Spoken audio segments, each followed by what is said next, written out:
किताबों का जादू, द मैजिक ऑफ बुक्स। नीम के पेड़ की छांव में बैठा एक 12 वर्षीय लड़का मिट्टी में उंगलियों से आड़ी तिरछी रेखाएं खींच रहा था। उसका नाम था अंशु। वह शब्दों से दोस्ती करना चाहता था, लेकिन उसकी दुनिया में किताबें दुर्लभ थीं। एक फटे हुए झोले, टूटी हुई चप्पलें और आंखों में चमक, यही उसकी पूंजी थी। अंशु का स्कूल सरकारी था, पर वहां के दरवाजे उसके जैसे बच्चों के लिए अक्सर बंद रहते थे। उसके पास न यूनिफॉर्म थी, न किताबें, न पेन। मां गांव में काम करती थी, झाड़ू, पोंछा, बर्तन। पिता सालों पहले शहर गए थे, पर लौटे नहीं। हर सुबह जब स्कूल में घंटी बजती, अंशु दीवार के उस पार खड़ा हो जाता। वह कक्षा के अंदर होने वाली हर आवाज को पकड़ने की कोशिश करता। A for apple, B for ball, 2 या 1, 2 इक्वल्स 4। कभी वह मिट्टी में अक्षर लिखता, कभी दीवार पर उंगली से नाम बनाता। गांव में लोग मजाक उड़ाते थे, ये लड़का किताबों को सिर्फ सूंघता रहेगा। लेकिन अंशु के अंदर एक गहरी आग थी। वह जानता था किताबें उसके लिए सिर्फ पढ़ने की चीज नहीं, बचने का रास्ता थी। एक दिन गांव में खबर फैली, रेलवे स्टेशन के पास की बंद लाइब्रेरी को फिर से खोला जा रहा है। वर्षों से जंग खाए ताले अब हटाए जाएंगे। किसी एनजीओ ने पुरानी किताबों को गांव के बच्चों तक पहुंचाने की पहल की थी। अंशु के लिए यह खबर किसी सपने से कम नहीं थी। वह सबसे पहले पहुंचा वही लाइब्रेरी जहां दरवाजे जंग खा चुके थे, किताबें धूल से ढकी थीं और टेबलों की टांगे लकड़ी खा चुकी दीमक ने चबा दी थीं, पर उन किताबों में जान बाकी थी। एक बूढ़े लाइब्रेरियन ने कहा, बेटा, कौन सी किताब चाहिए?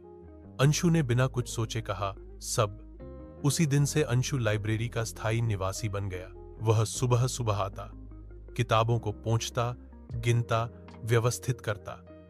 किताबों के बीच बैठकर वह पढ़ना सीखता। अक्षर, वाक्य, विचार, दुनिया। पहली किताब जो उसने पूरी पढ़ी, उसका नाम था बाल विज्ञान परिचय। उसके बाद भूगोल, इतिहास, हिंदी कहानियां, गणित। उसने हर विषय की किताबें पढ़ी। शब्द अब उसके अपने हो गए थे। कुछ महीनों बाद लाइब्रेरी के स्वयंसेवक अंशु को देखकर चकित रह गए। तुमने यह सब कैसे सीखा बेटा? किताबें बोलती हैं, बस ध्यान से सुनना पड़ता है, अंशु ने कहा। अब वही अंशु दूसरों को किताबें चुनकर देने लगा, बच्चों के प्रश्नों का उत्तर देने लगा। उसके ज्ञान की चर्चा गांव के स्कूल तक पहुंची।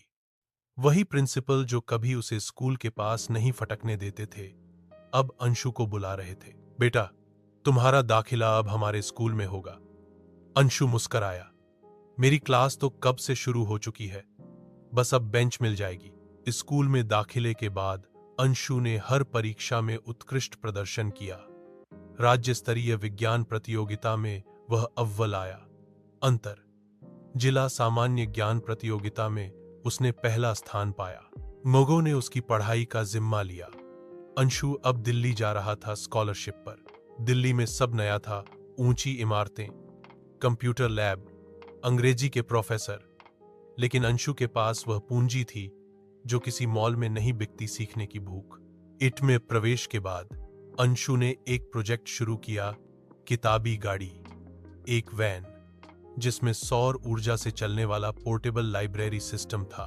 उस वैन में 1000 डिजिटल किताबें थीं, विज्ञान, गणित, कहानियां, पर्यावरण, बच्चों की कविताएं। वह गाड़ी गांव गांव जाती, बच्चे लाइन में लगते, टैबलेट उठाते और पढ़ना शुरू करते।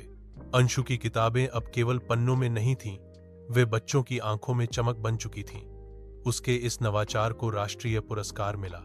एक दिन अंशु को टेड टॉक के लिए बुलाया गया। स्टेज पर खड़े होकर उसने कहा, जब आपके पास किताब नहीं होती तो आप ज्ञान को एक सपना समझते हैं, लेकिन जब एक किताब आपके हाथ में होती है तो वह सपना दिशा बन जाता है। पूरे हॉल में तालियों की गूंज थी। अब अंशु एक नाम था, एक मिशन, एक प्रेरणा। उसने एक किताब लिखी, किताबों का जादू, जिसमें उसने अपनी यात्रा लिखी और वह वाक्य जिससे वह बदल गया। ज्ञान किसी वर्दी, फीस या इमारत का मोहताज नहीं है। यह तो उन बच्चों का अधिकार है जिनकी आंखों में सवाल हैं, वह किताब लाखों बच्चों तक पहुंची। गांव में फिर से आयोजन हुआ, उसी पुरानी लाइब्रेरी में। पर अब वह लाइब्रेरी नई थी। चमचमाती अलमारी, डिजिटल बोर्ड, रंगीन कुर्सियां और बच्चों की मुस्कान। अंशु ने उस दिन मंच पर वही किताब उठाई, बाल विज्ञान परिचय, और कहा, मैं आज जहां हूं वह इस किताब की वजह से हूं। एक किताब अगर सही समय पर किसी बच्चे के हाथ में आ जाए तो वह दुनिया बदल सकता है।